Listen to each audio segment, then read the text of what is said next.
I'm Dr. Namita. Today at Healing Hands Clinic, we will talk about piles and pregnancy. So pregnancy is basically a very beautiful journey, but there are certain uncomfortable challenges that we face, and one of them being piles. So what are piles? Piles are basically swollen veins near the rectum, which cause uneasiness, pain, bleeding, itching. So what measures can be taken so that you can avoid piles during pregnancy?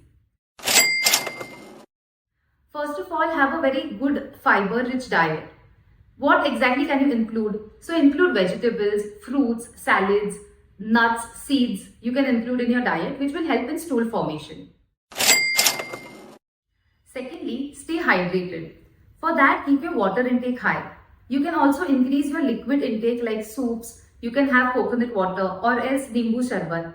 All these things help you provide with good amount of multivitamins also. Nimbu sharbat or certain citrus fruits that you have, those give you vitamin C, which helps in absorption of your iron intake also. Thirdly, keep some movement in your daily life. So you can either do some form of prenatal yoga, certain exercises, or either walking. Walking is also a very good form of exercise that you can do in your pregnancy.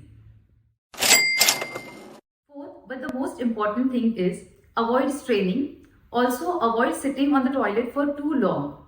In case you are facing any symptoms, you can use creams for local applications which are recommended by your doctors. At Healing Hands Clinic, we prescribe herbal medicines for patients in the form of sprays and creams.